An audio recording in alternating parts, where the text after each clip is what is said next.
പുലിപ്പല്ല് കേസിൽ മൊഴി മാറ്റിയെങ്കിലും റാപ്പർ വേടൻ കുരുക്കിലാവുകയാണ്. പുലിപ്പല്ല് തമിഴ്നാട്ടിൽ നിന്നുള്ള ആരാധകൻ തന്നതാണെന്നാണ് വേടൻ മൊഴി നൽകിയത്. നേരത്തെ തായ്ലൻഡിൽ നിന്ന് വാങ്ങിയെന്നായിരുന്നു മൊഴി. ഫ്ളാറ്റിൽ നിന്ന് വടിവാൾ, കത്തി, ത്രാസ്, ക്രഷർ തുടങ്ങിയവയും പോലീസ് കണ്ടെടുത്തു. വേടൻ എന്നറിയപ്പെടുന്ന റാപ്പർ ഹിരൺദാസിന്റെ കൊച്ചിയിലെ ഫ്ളാറ്റിൽ നിന്നുമാണ് 6 ഗ്രാം കഞ്ചാവ് കണ്ടെത്തിയത്. ഇന്നലെ രാവിലെ 11 മണിയോടെയാണ് ലഹരി വസ്തുക്കളുണ്ടെന്ന രഹസ്യവിവരത്തെ തുടർന്ന് പോലീസിന്റെ പരിശോധന. ലഹരി ഉപയോഗിച്ചിട്ടുണ്ടെന്ന് വേടൻ സമ്മതിച്ചതായി പോലീസ് പറയുന്നു.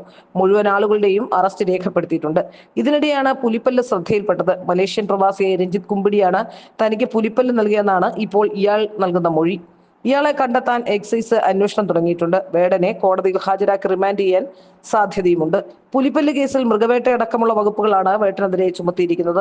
പുലിപ്പല്ല് കൈമാറിയത് മലേഷ്യൻ പൗരത്വമുള്ള തമിഴ് വംശജനായ രഞ്ജിത്ത് കുമ്പിടിയാണെന്ന് വേടൻ മൊഴി നൽകി കഴിഞ്ഞു.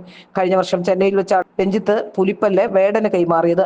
അറിഞ്ഞോ അറിയാതെയോ പുലിപ്പല്ല് അടക്കമുള്ളവ കൈവശം വെക്കുന്നത് കൈമാറ്റം ചെയ്യുന്നത് നിയമവിരുദ്ധമാണെന്നും വനംവകുപ്പും പറയുന്നു.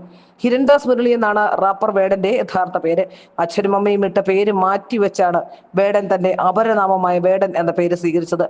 താൻ സ്വീകരിച്ച വേടൻ എന്ന പേര് അന്വർത്ഥമാക്കും വിധം ഇപ്പോൾ മൃഗവേട്ട കേസിൽ കൂടി കുടുങ്ങുന്നു എന്നതാണ് ഇപ്പോഴുള്ള യാദൃച്ഛികത.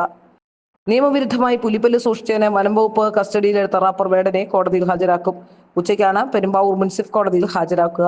ഫ്ളാറ്റിൽ നിന്നും കഞ്ചാവ് പിടിച്ചെടുത്ത കേസിൽ വേടനും മ്യൂസിക് ബാങ്കിൽ 8 സഹപ്രവർത്തകർക്കും സ്റ്റേഷൻ ജാമ്യം അനുവദിച്ചിരുന്നു. രഹസ്യവിവരത്തെ തുടർന്ന് വൈറ്റിലയിലുള്ള വേടന്റെ ഫ്ളാറ്റിൽ പരിശോധന നടത്തിയ തൃപ്പൂണിത്തുറ ഹിൽ പാലസ് പോലീസാണ് പുലിപ്പല്ല് ലോക്കറ്റായി ഉപയോഗിച്ച മാല കണ്ടെത്തിയത്. സമ്മാനമായി ലഭിച്ചതാണെങ്കിലും നിയമവിരുദ്ധമായി പുലിപ്പല്ല് കൈവശം വെച്ചതിനാണ് വേടർക്കെതിരെ വനംവകുപ്പ് കേസെടുത്തിട്ടുള്ളത്. ജാമ്യം ലഭിക്കാത്തതും ജാമ്യം ലഭിക്കുന്നതുമായ വിവിധ വകുപ്പുകളാണ് ചുമത്തിയിട്ടുള്ളത്. 1 മുതൽ 7 വർഷം വരെ തടവ് ശിക്ഷ ലഭിക്കാവുന്ന വകുപ്പുകളാണിവ. കഞ്ചാവ് കേസിൽ ജാമ്യം ലഭിച്ച വേടനെ കോടനാട് റേഞ്ച് ഓഫീസിലേക്ക് ഇന്നലെ രാത്രി തന്നെ കൊണ്ടുപോവുകയും ചെയ്തു. വളരെ ചെറിയ അളവിലുള്ള കഞ്ചാവായതിനാലാണ് കേസിൽ പോലും ജാമ്യം അനുവദിച്ചിട്ടുള്ളത്. ഫ്ളാറ്റിൽ നിന്നും ആയുധങ്ങൾ പിടിച്ചെടുത്ത സംഭവത്തിൽ പോലീസ് കേസെടുക്കില്ല.